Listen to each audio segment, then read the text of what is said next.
Up, you idiot. Do it now. A Arnold Schwarzenegger themed metal band called Arnocore, and all of their songs, which are actually pretty good, are inspired by Arnold Schwarzenegger movies, or as the lead singer says, the Bavarian legends that inspired the tripe that came to Hollywood, stolen from the Bavarian folk tales, including my favorite, which was the Kindergarten Cop song, for which the Who is your daddy? No, it was You Lack Discipline. Because I think the best line from that movie is, "Who is your daddy and what does he do?" Oh, that was a huge part of the breakdown. Yeah. Oh, good. Okay. That's all that Awesome. all that matters. Also, it's the top line from the Arnold prank soundboard. Yes. Yeah. It's not a tumor. Is that a song too? Yeah, it's got to be, right? Yeah. But it's by movie. Oh, all right. Okay. Well, let's get this show on the road. Ready? Ready. Here we go. When you want to support independent projects and artists and creativity, go to patreon.com. That's patreon.com.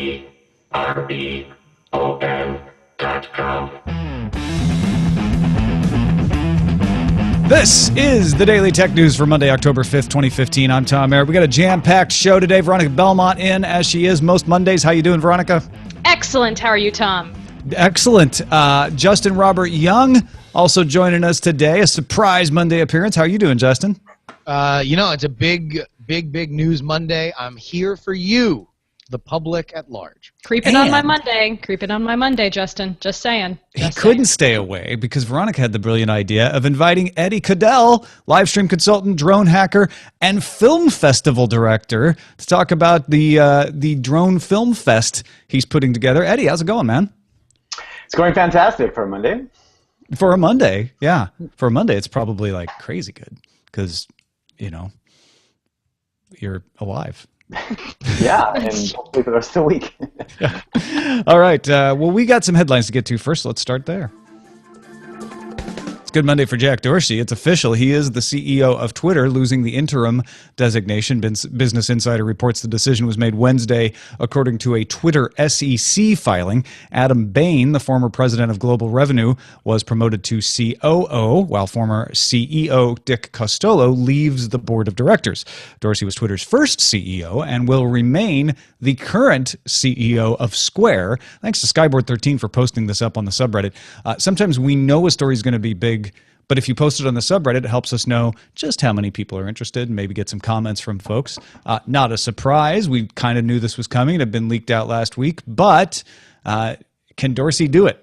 2 companies and be more of a consistent product vision than some people think he was in the first round? It seems to think that, or people seem to think that Square is kind of, it's running itself at this point, or there's some level of automation going on where he feels he can kind of let that happen and continue on the path that it's on, the trajectory, while he comes back to Twitter and really shakes things up a bit, because that's the company I think that probably needs the most help right now.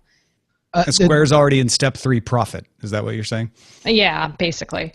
Well, but also, really, this question is never whether Jack Dorsey can do it. It is whether Jack Dorsey can put big, strong leaders that are actually monitoring a lot more of the day-to-day below him in both companies. It seems like his focus is now Twitter, which, a lot of the coverage on this makes a very, very, very good point. Twitter, although very influential for people like me and a lot of people who listen to shows like this, has lagged behind and not kept up a growth pace, and we could see one of the bigger stories of next year or the year after that be, an upstart social network like Snapchat, which was once thought to be a curiosity, passing the usage numbers of Twitter, which we consider to be a bigger company. So very interesting times for Jack. How would you feel being an employee at a company knowing that your CEO is dividing his time?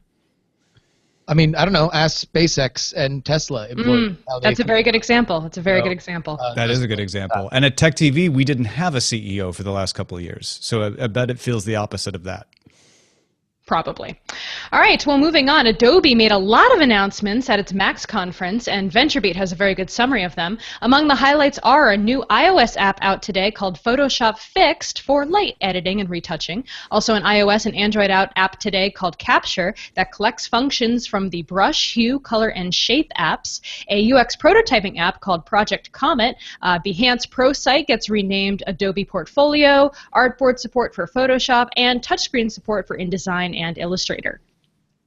People seem to be receiving these changes positively, and I think it shows that Adobe, a lot of people thought maybe Adobe would hit troubled waters because Flash is pretty much done, and people thought, man, Photoshop, it's too expensive. You can do more lightweight things. How are they going to make the transition to mobile? They've made it very well. People seem to love these apps, and they keep coming up with smart free versions versus paid versions versus subscription versions. So it looks like Adobe's just still hitting on all cylinders when it comes to their creative suite anyway. Yeah. And I also think that where Apple went with the iPad Pro is betting on this idea that there is a whole new realm of creative professionals for whom want just a big, larger canvas that are going to really, really get usage out of a suite of apps that Adobe has made their living building. Especially with the touchscreen support, it's just they're gonna blow it out of the water for that. Yeah, it's a really good point. Android 6.0, aka Marshmallow, is now available for the Nexus 5, 6, 7, 9, and Nexus Player. I again repeat, Nexus 5, 6, 7, 9, and Nexus Player. All right? We good? Write Got it. down. Moving on. You can now download the factory firmware images at developer.google/android/nexus/images. Marshmallow provides improved battery life management, new, more efficient app permissions handlings, and the Now on tap, which pulls up relevant info based on whatever is on the screen. The update also provides native fingerprint support for compatible devices like the upcoming Nexus 5X and 6P. Almost got to the end of that without screwing up. They need new versions, I think. That's what Google said. What I'm getting out of that. I feel like OS updates aren't as exciting, and I'm not just talking about Android. I'm talking about iOS too. Like I don't like rush to update like I used to get the new features, and I think that's just because mobile OSs are fairly mature at this point. Well, yeah. I mean, we're at a fairly stable point for Android. It's always also another level of whether or not you care based on what model you have and based on how much you're going to get out of the functionality depending on what phone is in your hand. So it's very curious. Although everybody who has the pure Android installs that really, really loves the OS, I'm sure are really thrilled to update it today. I mean, I've got a Nexus 9, and I will update it before the end of the day, and I'm looking forward to a few of the improvements. So, but not an 8. Eutelsat, the French telecom company, announced today that they will partner with Facebook to provide satellite internet connectivity to 14 countries in West, East, and Southern Africa. The entire broadband payload of a Spacecom Amos 6 satellite will be used once it's launched in the second half of 2016. The capacity will be shared between Eutelsat and Facebook. Eutelsat is establishing a new company in London to steer its business in Africa, while Facebook is likely to use their capacity for the Free Basics by Facebook initiative from internet.org, though no details about the connection have been announced. I've pored over all of the announcements and the press release from Eutelsat, and they all mentioned Facebook's internet.org, but none of them had a sentence that said, this project will use Free Basics for Facebook. And I think that may be because of some of the controversy surrounding it regarding zero rating, et cetera. Yeah, the second I heard about this, I'm like, oh, this has got to be through the Free Basics by Facebook situation. That just makes sense. They just want to blanket the world with Facebook. And I think it's not necessarily a bad thing, especially if they're providing access to countries that have a harder time getting it. And this is going to be great, especially in rural areas, to have this kind of satellite internet. Eutelsat will probably pick up a few customers. That's the idea with Free Basics for Facebook, is people start using the free stuff and then maybe they want more. They go and they subscribe if they can afford it. And you're going to see this working with off-the-shelf mobile technology, which is very popular in Africa, especially sub-Saharan Africa. Definitely. This is good news for Justin. Philips announced a new version of its Hue Hub that supports Apple's HomeKit. That means that Siri can turn your lights on and off while the hub still works with third-party systems like Nest and SmartThings. The new Hue Hub will be available October 6th for $60, and owners of the old Hue Hub can upgrade for $40. That's what you use, right? Oh, yeah, look at this. We're at the beach now. Oh, beautiful. Oh, wait. Some blue light, nice. Here's one called Kathy for no reason. How about Kathy? Like the cartoon? I love the Hue bulbs. I use them for our studio here in Oakland, and I'll be excited to use it. I don't know. I'll have to look, more into it. I don't know what the functionality really is beyond, super connectivity, home automation nerds right now. But hopefully, integrating Siri makes the user interface a little bit more of a readily available tool for. Well, instead of the clap on, you can just, hey Siri, that instead, right? You don't have to. It's a nice added feature, and I'm glad that more home services are getting under HomeKit and working that way. It's nice to have everything under one banner, so you can make sure that it's all usable and you don't have to have different systems in place. So that's good for me as an iOS user, but it may not be for someone who's not necessarily on that platform.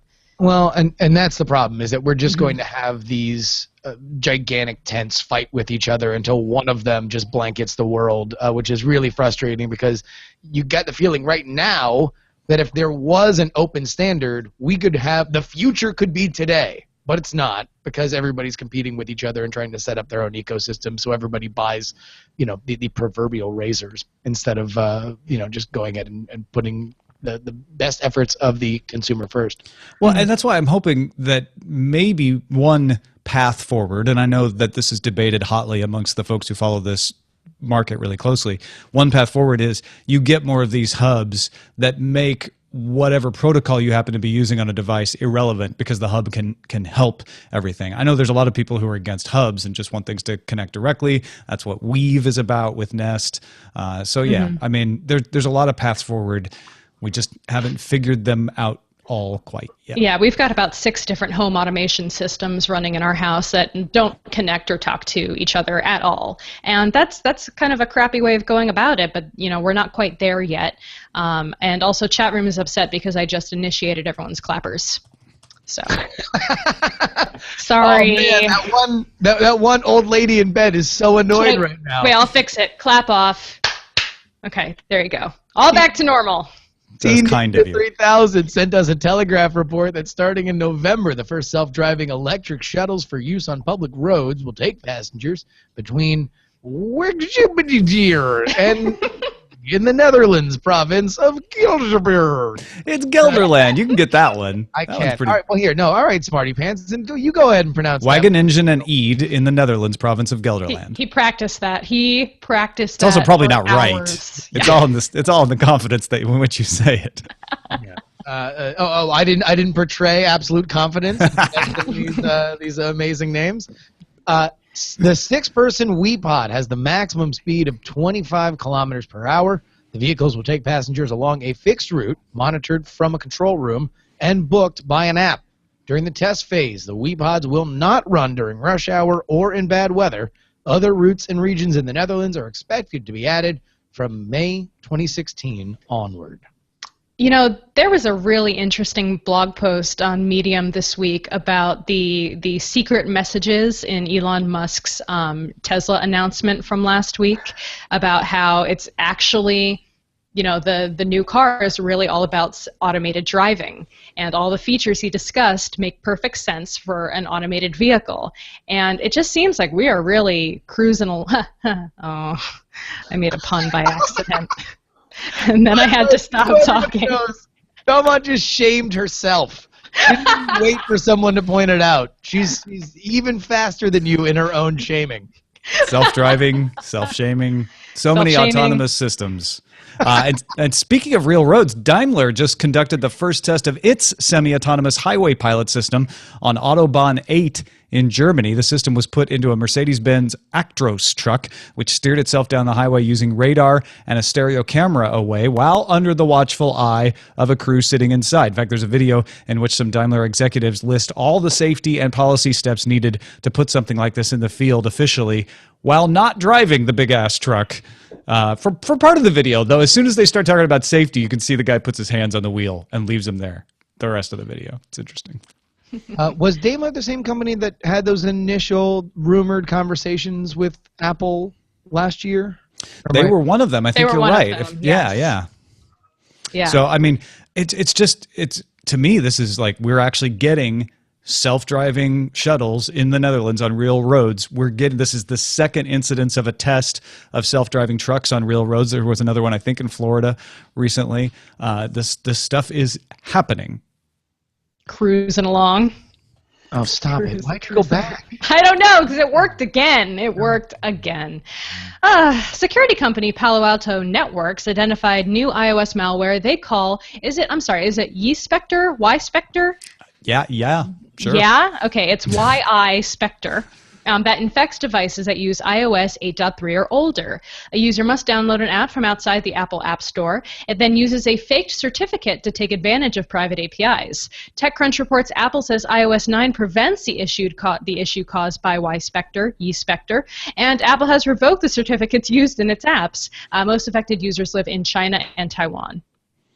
This one's less concerning to me than the last one where they sneaked malware into the Apple App Store. This one goes with the simple caveats of if you're going from untrusted sources or sources outside the Apple App Store, you have to be extra careful about what you install on your machine. Because the last one was a bunk Xcode version, right? Yeah, not a certified Xcode version. What's amazing is how much Apple has won that war of forcing everybody to use that App Store ecosystem. Like when I'm on my MacBook, and I get very frustrated when the setting is I can't download apps from third parties. Mm-hmm. I get very, very angry at it. But on my phone, I'm like, yeah, come on, what kind of idiot downloads an app from anywhere but the App Store? It's fascinating how much of that's just a victory for them. Well, yeah, and we talked about this a little bit last week as well on how we've come to just completely implicitly trust anything from the App Store, and that's why that Xcode vulnerability was so crazy, because developers were using that infected Xcode build, and that was causing infected versions of the apps to come out in China. And that's a big deal because you just have this level of trust with App Store apps, but when you start from bad code, it turns out that it's not always going to be the case. And now whenever you have these stories of App Store censorship, App Store update delays, you can just imagine somewhere in Cupertino you have the a few good men courtroom scene of like no, you need me on that wall to keep bunk Xcode malware from getting into your iPhone. Exactly. Just shaking their heads in disapproval. Did you order the Xcode purge? You, Lieutenant Weinberg.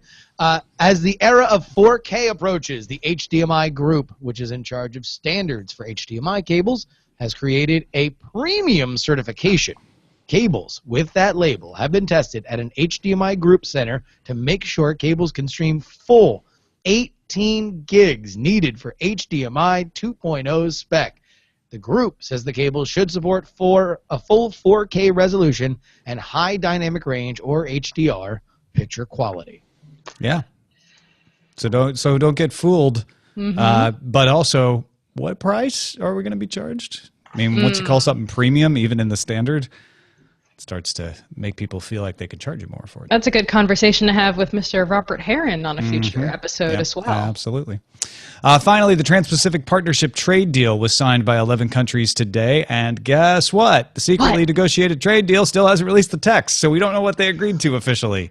There have been lots of leaks. There's lots of guesses. The EFF has a nice write-up about what's probably in there. Of concern to tech enthusiasts are rules regarding digital copyright being harmonized across the signing countries, essentially, what is thought to be in there is an agreement that the Digital Millennium Copyright Act procedures will have to be adopted by those other 10 countries in the partnership. So I'm going to wait to really look at what's in there until we know for sure, because there were some fair use defenses being pushed by some of the countries involved.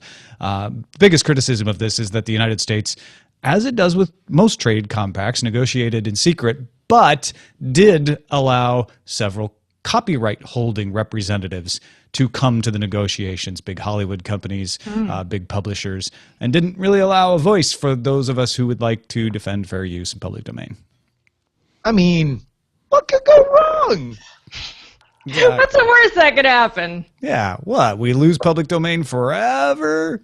I mean, listen, I'm just saying everything's probably going to be fine, and this isn't at all a watershed moment that we're going to be yelling and screaming about for the next 2 decades. You heard it here first, My folks. words. Hey, submit your stories and vote on them. dailytechnewsshow.reddit.com helps us figure out what we want to talk about. And like I said, it's not just, oh, I know they're going to cover that, so let me submit an interesting story, although we do love that. Even if it's the obvious story, submit it so we can see how many people really are interested. And you guys can comment on it, maybe get some insights from you that we wouldn't have had. dailytechnewsshow.reddit.com. And that's a look at the headlines. All right, Eddie, thank you for patiently waiting while we went through all the headlines there. You ready to talk about the Flying Robot International Film Festival? Absolutely. Let's do it. All right. So if I've got this right, there are cash prizes. There are also prizes. And you've got 6 categories: cinematic, drones for good, aerial sports, LOL WTF, I Made That, and student films, as well as a best of show. You don't have to go through every single one of them, but what's kind of the idea? What are the things that you're looking for, and what made you want to do this film festival? Yeah, good questions. Well, there's so much different drone content that's being made out there right now, and we see beautiful stuff that's being done. The cinematic category is certainly got the lion's share of the submissions, but I think there's a lot of cool stuff that people are doing with drones that are really not being talked about very much. So part of the impetus was to create a film festival that was focused not just on the beautiful cinematics, but some of the stories of how drones are being used in various contexts. I was going to say, Eddie, you've been probably the person for me in San Francisco that first was really talking about drones and using drones, and especially using them for film and video production. What do you think some of the biggest misconceptions that people have about consumer drones, and do you hope that this film festival will kind of curtail some of that? Yeah, absolutely. So, one of the categories is drones for good, and there's a lot of a lot of people have assumptions that drones are being used for evil, and they certainly are in some contexts. And so I think part of it is highlighting, how drones are actually being used for humanitarian purposes, at least for that particular category. They're being used to deliver food aid, medical aid to to Syria specifically, or at least that's one project that's being kind of put forward. There's monitoring of jungle areas in South America to track anti-poaching and deforestation. And so I think part of it is just dispelling the negative side of drone use, drone stories that are popping up in the media all the time, and saying these are we know that they're great filmmaking tools, but they're also tools that can be used for a numerous category of other things that are fun and beneficial. Using drones for a cinematic purpose is probably the most non-controversial use of what is a very, very broad spectrum. Do you feel a responsibility with an event like this to demonstrate that this being the friendliest face, to just show that drones are not a scary death-dealing device? I think I do have a little bit of a responsibility. I mean, I think anybody who's out there kind of talking about drones and doing stuff implicitly has that responsibility, a little bit. I mean, I don't think it's, everybody has to state the case and say, this is not an armed drone that's going to, shoot you or violate your privacy. But at the same time, I think by sort of showcasing behaviors in which drones are being used positively, I think can kind of change the narrative around a bit. What do you think are the... Oh, go ahead, Tom. No, you go ahead, Veronica.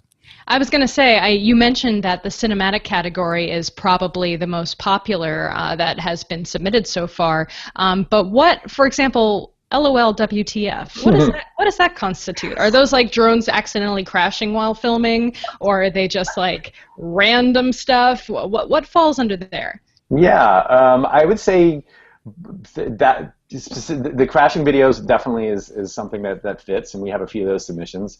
One example the example that actually made me decide that we needed to have this category was something called cow art. So if people Google cow art, hashtag cow art, you'll find it. But basically, the video is of a farmer in, I think, Nebraska somewhere or whatever, who's like driving around in his tractor, and he's got a drone, and he flew it up in the air, and he's just hovering above his paddock, and he's actually a cattle rancher, so he has like 200 or 300 heads of cattle that come out, and he ends up putting cattle feed out on the paddock there in the form of what turns out to be a smiley face. And you figure that out about 5 minutes into the video. You realize that he's laying that out, and then so he's got in the video you see him kind of like controlling things and driving the tractor around, and then you see the perspective of the drone from a top-down view, and then all of a sudden you see these black cows forming the smiley face, and he goes around and he kind of fills in the gaps where there's not enough cows, or there's or if there's too many, he kind of shoos the food away a little bit, and by the end of it you have a nice happy set of 300 cows creating a smiley face. So that's very much a LOL WTF kind of video. That is You were perfect. like, I need to have a category for that. Like, yeah. I can't not allow that. Exactly. How can I make this video win the festival is what Eddie said. Yes. Pretty much. It needs a real category. So what does your gear look like? Like for your personal setup, I know you do a lot of quadcopter drone videos for clients in your day-to-day work. What does your stack look like? Well, I've got a fleet of drones that I have built and purchased, right? So if I'm doing photography stuff, my primary drone these days is a DJI Phantom 3, which has a 4K camera on it. It's a great, it's a great, decent sized. The quality that comes out of that is great for how much it costs. The sensor on the camera is comparable to a GoPro. So we're not talking high end stuff, but it's decent enough, and it looks great actually for most average things. Now, I don't do a lot of high-end cinematography using drones. There are definitely heavy lifters that you can put RED cameras on, or DSLRs. But so for photography stuff, that's mostly what I do.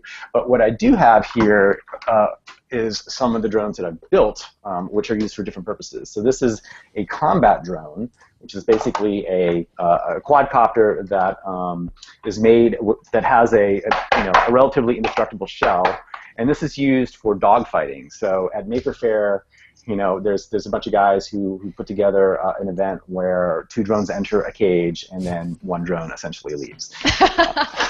So, like airplane dogfight, just so everybody. Correct. Yes, not offense. Yeah. There's no. Most of our listeners are on audio, so it was a quadcopter with 4 propellers on it. Yeah. Right. No animals were harmed. Kennels dogfighting. Right. There's no exactly aerial dogfighting, kind of like robot wars in the air, I guess. Oh, great. So now we're saying Eddie is the Michael Vick of drone. He is definitely not. But you've got the aerial sports category in there for stuff like that, right? So, well, exactly. And let's just put this one out real quick. This is the first one I built. This is also used as a combat drone. What's interesting about this guy is the airframe is just 2 wood sticks. These are just poplar sticks with a little piece of plastic PVC in the middle there. I don't know if you can see that. Seems like that would just fall apart if it got hit. Well, and it does, but the nice thing about it is since everything is held on by zip ties, it's really, really easy to fix on the fly there. And actually, it's quite resilient. It doesn't, this thing is held up quite well. Yes, my puns are coming out without me knowing it either. But just to go back to the aerial sports category, so I've got this little guy, which is an FPV racer. And sorry for the people at home who are audio listeners, but I'm holding a little 180 size quadcopter that is made for what is known as FPV racing. And what's cool about this is you wear goggles like these. and you are essentially viewing video over wireless directly from the drone. So you see what the drone sees as it's racing, and 3 or 4. So they're of these almost like VR goggles. You're getting one, vision in each eye, right? Right, except they're not stereo. It's just that there's Okay. just a single camera on here, so it's just basically, at least at this point. I mean, there's people working on stereoscopic, camera vision as well, and actually Oculus. I've seen there's an Oculus project right now where people are controlling drones with that. I've actually seen some of that. It is fascinating. What is capable now, especially in terms of just live streaming what these amazing visuals are in 3D. All right, your submission deadline is October 15th. Let's say I'm going to go and buy a quadcopter. I'm going to come over to your place and I'm going to build one of the ones that you've already built. Right now, I want to get in here before the 15th. What is the best category that somebody listening to this would be able to submit in? What do you think what do they focus their energy on? That is an excellent question. If you are a student associated with any university whatsoever, or not even a university, but any institution, educational institution, definitely submit in the student film category. The reason I say that, not just because we don't have a whole lot of student film submissions yet, but also it's kind of a wide open category. So you could submit a narrative, feature, 5-minute feature, or it could be kind of like a maker how-to video, or it could be something you're doing with your dad, whatever. It's pretty wide open. So student films, if you fit that category, would be a great one to submit to. Otherwise, I would say definitely the LOL-WTF. We could always use some more ridiculous, hilarious, weird videos, films. And then I'd say after that, probably maybe the I made that category. That we can probably use a few more submissions in that category. Finalists will be announced and the films screened at the Roxy Theater in San Francisco, November 19th. If you want to attend that, is it best to just go to the website and take a look? Yeah, just grab tickets. Yeah. Tickets are on sale now. There are definitely plenty available. If you just go to the FRIF website, there's a link for tickets, and you can just buy them, $15 a head. And I'll be there. Yeah, Veronica will be there, and we're having a reception prior to the screening that everyone who's bought a ticket is invited to as well. So you'll be able to. I don't know if we mentioned this, but Veronica's not only going to be there; she's going to be a judge. You're going to judge this event, right? Right, V? I do love judging things, so this is right up my alley. I'm very excited. Another advantage you could take with your film is not to butter up Veronica. She's incorruptible, so don't even try. Am I? I'm pretty sure I am. I mean, you could try. I'm pretty sure I'm incorruptible. You should look at. There's a lot of judges, first of all, so buttering up just one isn't going to do it. But yeah, play to her strengths. Cats in the WTF might, get a little. Their Twitter handles are all listed. If you want to try to bribe the judges, who am I to say that you can't do that? Except the organizer of the film festival. This is great, Eddie. I'm so glad you're doing this. This is fantastic. So, as he said, friff.co, right? Friff.co. Yeah. Check it out. One thing before we stop talking drones, Mike in momentarily rainy Riverside wrote regarding the news story we covered on Friday that the FAA regulations have missed their deadline. Says, what about taking some lessons from skydiving? Any jumps I make in the U.S. are in compliance with the United States Parachute Association guidelines. USPA issues skydiving licenses as well as publishing training manuals and course guidelines. The FAA has authority over skydiving under 14 CFR Part 105 parachute operations, but the specifics of the sport are set forth by the USPA. The drone industry could benefit from this same kind of self-regulated government hands-off approach. And in fact, the model aircraft societies have been trying to push for just that thing. I don't know if that's anything connected with what you're doing, Eddie, but how do you feel about that? Yeah, I completely agree. I think it's up to sort of the players in this industry to sort of come up with their own guidelines and get the FAA to adopt that. And I think we're kind of moving towards that in terms of what the FAA's potentially going to okay. So there are regulations that the FAA has put forth that it's considering, and there was a public comment period where people could send comments on it. That's over now, but we're looking at probably next year in which, assuming if the proposed regulations go forth, will be enabled. And they're actually fairly common sense, and I think most people who are flying drones today can get behind it. And it's simple things like taking a written test, You don't have to be an airplane pilot, which is the requirement now to get what they call a 333 exemption. So it would just be a written test, maybe 25 hours of flight time to show that you actually know how to fly the thing. And if it's an off-the-shelf drone that that is known, such as a DJI or a 3D Robotics, then you don't need to have what's called an airworthiness certificate because you're not inventing it. If it is something that you're making, then that maybe opens things up to a different category. But ultimately, it's mostly common sense. Now, the one pushback that I've heard from some people is there's no ability to do FPV style flying. So it all has to be line of sight, which is really problematic for FPV racing in that burgeoning industry. Yeah, and this doesn't apply to the hobbyist in their backyard either, right? You're talking about people who want to get commercial licenses. Yeah, that's correct. Yeah, this is for commercial flight. Anything beyond, hobbyist stuff. Yeah. All right. Our pick of the day comes from Philip Shane, documentary producer Philip Shane. Maybe, I don't know if you've got a drone, Phil, but you might want to think about it. He's probably got plenty of other stuff going on, but he wanted to recommend Beats One, a great radio station. He says, better than most I listened to when I was growing up. Three main DJs are excellent. I'm particularly partial to Ebro. Other DJs who fill some of the in-between time slots aren't as good, but the special shows are almost universally excellent. All the DJs and shows on the stations, actually it's basically a podcast network, put a strong emphasis on education and discovery, which I love. And he kept it after the 3-month trial. He kept on listening. So if you dropped off of Beats One, Phil's saying, hey, it's still a good station. Send your picks to us, feedback@dailytechnewsshow.com. You can find my picks at dailytechnewsshow.com/picks. A couple of messages before we're done. Oh, go ahead. Sorry. Yeah, no, I'll tell you, I actually kind of second that, and I almost wish that they would embrace some of the podcast elements a little bit more. Mm-hmm. Like, I feel like because I would like to. I feel like I would subscribe to some of the podcasts and then be more interested to listen live when I have it. Like if you could catch it on demand. And then sort of catch up. Really, really great stuff. They, whenever I've caught, they've like Run the Jewels has a show. There's a lot of, Dr. Dre's got a show. There's a lot of really, really cool stuff there that I feel like they could probably get out a little bit better with podcasting. Ben wrote in and said, as you guys were bringing up ad blocking, Darren mentioned setting up a LAN-based proxy for ad blocking. And recently, I set up something similar on my LAN at home. But instead of using a proxy to filter everything, it simply blocked ad domains through DNS.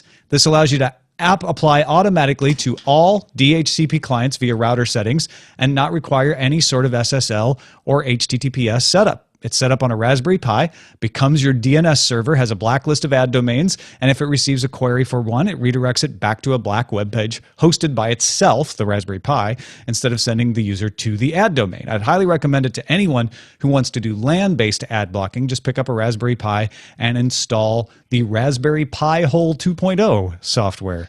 And he says, look, as a service, if you want to try this out, I set up a DigitalOcean droplet that I'll leave up until Friday. We'll have the DNS number in, I'm sorry, not the DS, the IP address in the show notes. I'm not going to put it out on the podcast. Always be wary. We think Ben's fine, but always be wary pointing your domain serving at any other IP address. But if you're feeling like you want to try it out, we'll provide that there. He says feel free to use it as your DNS server. He does recommend putting like 8.8.8.8 in as the alternate server because he will take it down sometime this weekend and he doesn't want to take you offline. Thank you, Ben, from getting chillier, Wisconsin. Wish it was getting chillery here. Chad writes, I've been a police officer for approximately 16 years. I've been a detective for about 8, and the last 5 years I've been involved in digital forensics. I have a fairly good idea how much evidence is gathered from tech that comes through the police department, and to date, I am not aware of a single case that has been lost and a suspect went free due to evidence being encrypted. While I will quickly admit that I'm sure it happens weekly in this nation at the city, state, federal law enforcement level, I just do not think it's that common.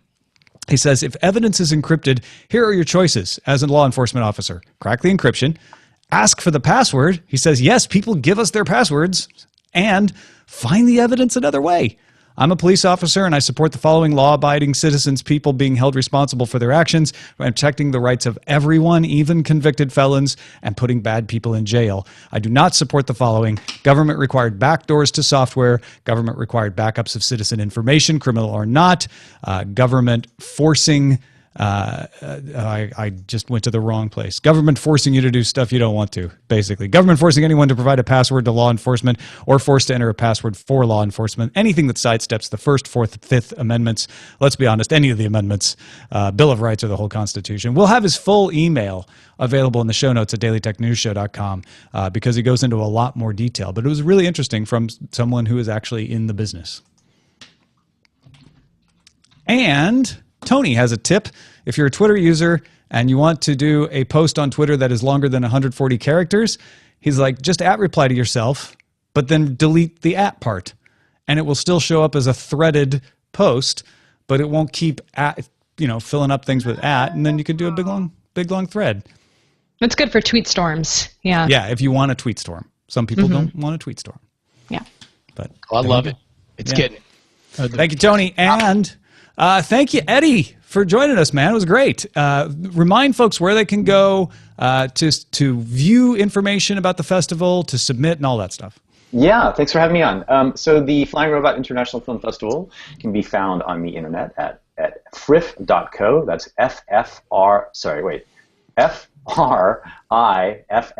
FRIFF.co. And or you could just go to my website, which is eddie.com, eddie.com, and there's a link right at the very top. And follow him on Twitter, Ekai, EKAI, and on Instagram, too. You have a good Instagram feed. Oh, thanks. Yeah, I love taking photos. Yeah. Always interesting stuff, like with the maker fairs and everything. Yep. And good drone photos. Veronica Belmont, Engadget.com/dear-Veronica. Ask her questions. Twitter.com/Veronica. Anything else going on? No. Don't think so. Sword and Laser. Swordandlaser.com. We'll have an interview with James Gates from Convolution coming out in the feed this week. Well, maybe. We might actually put up our interview with Andy Weir from The Martian. Oh, right. Because it's a little more timely, and we thought people might enjoy re-listening to that. It was a few years ago. It was Andy Weir and Daniel Suarez in a joint interview at SF and SF back in, I think, 2013. But we will have an interview with James Gates from Convolution coming out. Absolutely. Justin Robert Young, Twitter.com/Justin R. Young, thecontender.us.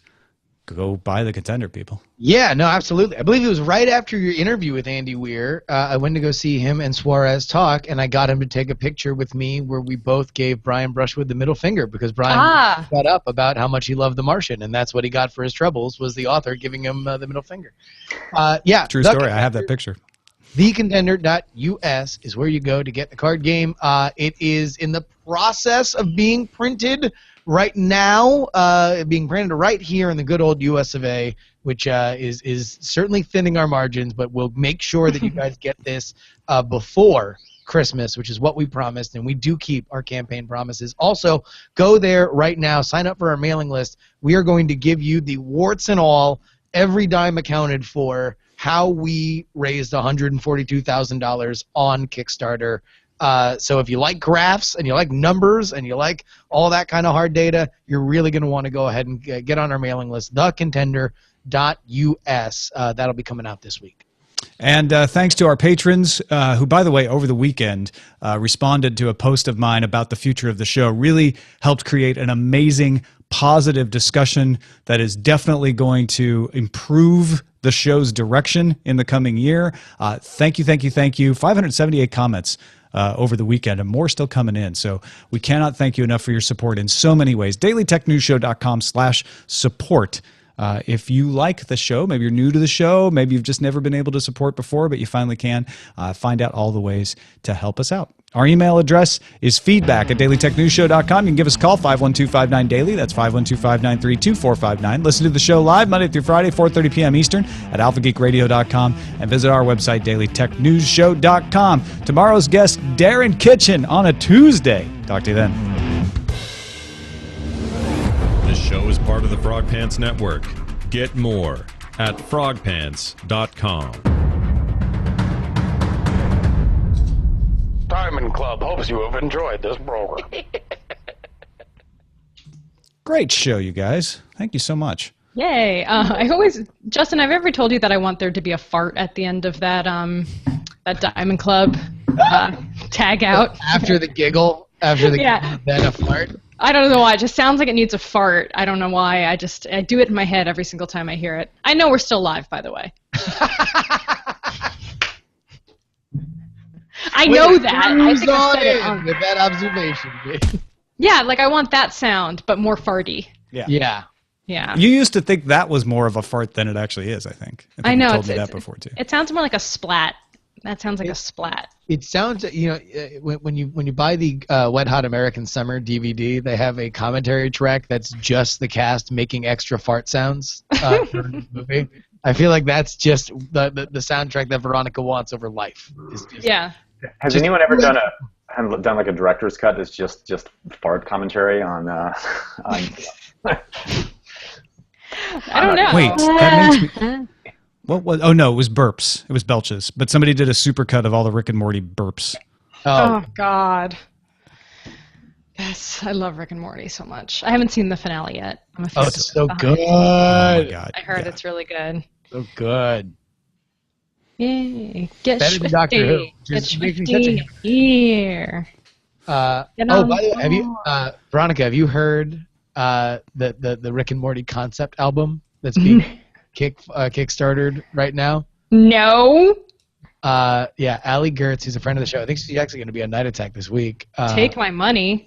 I will text you. She texted me some of the rough cuts. Mm-hmm. You're gonna really dig it. It's great. Oh my God, that's amazing. What should we call this show, by the way? Oh right, time for Showbot. Let's see. Self-shaming clappers. What? Because I did the clap on. Self-shaming clappers. Got it. I definitely want to know what you thought I said. I thought you said BELF. And I was like, what's that an acronym for that I don't know? I can't tell you because we're on a nice family show. Is it really? Is it really something? No, okay. Let's see. I'm laughing at cruising along. I like 2 drones enter, 1 drone leave. That's good. Yeah. That's pretty good. That's good. This LAN is your LAN. Nice. Oh, all right. That's pretty good. Sucker for a Woody Guthrie quote. Yep. Are you guys looking in the chat? Is that what all this is? Showbot.tv collects all of the suggestions from the chat room during the course of the show, if you want to take a look. Spacebook. Showbot.tv? Yeah. And then people can vote on them. Oh, interesting. I like CEO. I don't know if you can do this right, but CEO to the second power. Yeah, that's been getting thrown around just on Twitter a lot today too. Yeah. It's CEO and then carrot too. I could do it like BioCat wrote it there. Yeah, I'm surprised nobody's mentioned the obvious correlation to Steve Jobs running 2 companies as well, and then going away and coming back kind of thing. It seems like, and I don't know if Jack feels he's the next Steve Jobs, but I think there might be a little bit of maybe that's the problem. People are really like, let's don't just want to encourage him. do obvious, that comparison. Yeah. Well, I mean, and there's really the next person in that kind of pantheon hierarchy is Elon Musk, who's currently doing it. So there seems to be the yes, you can be a successful CEO, or you can be the mega successful CEO who runs 2 companies at the same time. But really, both of them, both Steve Jobs and Elon Musk, they had the company that they paid most attention to, but even then they had extraordinarily strong deputies that ran day to day. And they were not micromanagers, and that I think is really what you would, if from previous reporting, would have to worry about Dorsey, because he was a kind of famous micromanager by the time that he left Twitter the last time, to believe published reports. All right, I have to pick the title now. I'm exporting the file, so I think CEO squared. Yeah, it's the runaway hit. Facebook in space is always classic. And I really like cruising along, but cruising along. I think don't worry, it'll come back. It'll come back. Sure. I can make sure that happens. That one's definitely one you can use on another day. CEO squared, not so much. So yeah. All right. I feel like that's the new CEOs, like having 2 companies, being one CEO with 2 major tech companies is like the new weird status symbol, because you can't buy any more Teslas, so you might as well have 2 companies. My other company is a super successful startup tech company. Yeah, that's what this feels like. Like Elon Musk, more and more. If Elon Musk had a bumper sticker that said "My other company is Tesla," he should put it on. My car is a Tesla. Yeah. He needs to put it on. Oh my God, that's it. My other company is a Tesla. Well, he has 3. He's Solar City too. Well, yeah. And then there's his he just gave one away, Hyperloop. Yeah, he's like, look, I can't have 4. Even Elon Musk has a limit. Because he talks about himself in the third person, I expect. When I still people aren't think he listening. needs to have his own line of clone. Elon's Musk.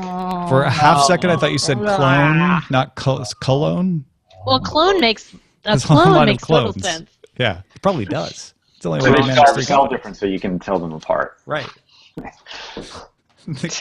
Cologne. Hey, everybody, there's going to be a serial TV show. Did we know? No. Yeah, no, it's Really? Lord It's on and a Miller. podcast. It's Lord Miller, yeah. Like, as much as the idea of a serial TV show kind of makes me want to make one of those Veronica Belmont fart sounds, I love literally anything Lord and Miller, so Yeah. I'm in. Yeah. I'm on the fence. I probably won't watch it. What, the serial TV show? I don't even like cereal, to be honest. I'm Are one of you? the few people. Oh, the podcast? Yeah. You know we're not talking about the breakfast food. Yes. Just making sure. Yes, I know my. I'm just I know making sure. because I took. Roger's more of an oatmeal guy. Because my profile picture had me standing in the cereal aisle. Is that why? Really? It's fair. Yeah, that's also true. That's very. I mean, although I it's guess that would. confusing, Roger. Yeah, you're sending mixed signals about cereal. Instead of standing in the podcast aisle, I don't know. But then you've got a newborn, so you have to be extra careful. I mean, not careful, but extra. You don't get as much time to watch TV, so you're not going to throw away your time on something you don't like. Yeah, especially cereal. I just really question your taste level if you don't like that podcast. I question your taste level. I question your taste level. Actually, I just question your. I only ever listened to half an episode of it. What? What is wrong with you people? Wait, of cereal? Yeah. Yes. I find it to be really annoying. I just wanted to find get the that format flavor. really Annoying? Come on. No, I do. I don't like dramatizations in that way when it comes to news. It's not a dramatization. But the whole way she does it is. I'm sorry. Shut up, Justin. Nobody asked you. Get that voice out of here. Wait a minute. I thought you were on the timetable. I have to leave by 2. Yes, I do have to leave. Okay. Everybody talk more trash about cereal. I can't leave until you stop not liking cereal. Yeah. Because that's dumb. Her and Veronica is gonna go braid her hair with Sarah Koenig. But don't say podcasts are having a comeback. Yeah. No. Mad. God no. No, it's a really good show, but Roger, I don't blame you. Like, I think if you do not like that NPR style, then it can grate very quickly because it is that NPR style. It's never been my thing. It is objectively good. I'm just going to put that out there. Nothing is objective. You would be objectively wrong. I concede that not every there's no taste is I can't judge other people's taste levels, I guess. What you're trying to say is other people have awful taste and there's other nothing you people can do have about bad it. taste. I can't change that. Clearly my taste is good because Eddie made me a judge. So. By the way, Veronica, because it comes from you, I'm not that worried about it. Roger, stop talking. Eddie's trying to talk. What Eddie? I was just going to say, I actually flew a drone over one of the locations in Serial. So my sister lives really close to where a lot of that happened in Baltimore, and there was a park. I can't remember which one it is now. One of the parks, not where the body, not where the woman was murdered, but it was one of the parks where they went to go smoke or something. Mm-hmm. And I was like, well, this is near where I am. I'm just going to go see if I can fly a drone over the location and verify what they were saying. And I did, and it wasn't that exciting, but I got to fly a drone over the location. That's cool. So. Yeah, it's like a little bodies? real-world exploration of it. Yeah. Well, I mean, you probably did about as much journalistic reviews. Okay.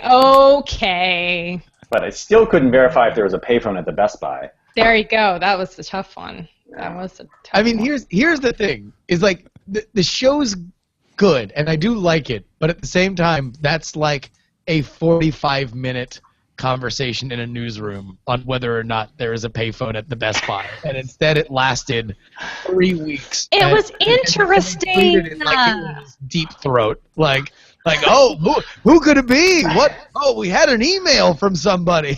Guys, this is a person's life on the line. It's traumatic and I exciting. hate that. That's like nails on a chalkboard to me. What is? That you know what you're What? doing. I don't know what I'm doing. I'm not imitating Sarah Koenig if that's what you think I'm doing. I'm having opinions. Anyway, I'm leaving. I'm going to a photo shoot. Goodbye. Thank you, Veronica Belmont, for joining us Goodbye. on I the have Daily to go Tech News Show. fabulous and get my hair and makeup done, whatever. Thank you, Eddie, for being on and putting up with these. No, I love you guys. Aw, she can't stay mad at us. I can't say anything mean about you because you're my friends. You'll say it behind our backs. I'll just talk. I'll just subtweet you all later. All right, Bye, thanks. I think chat we're all room. going to go. So Okay. thanks, everybody, for watching. Yeah, Bye. Bye, guys.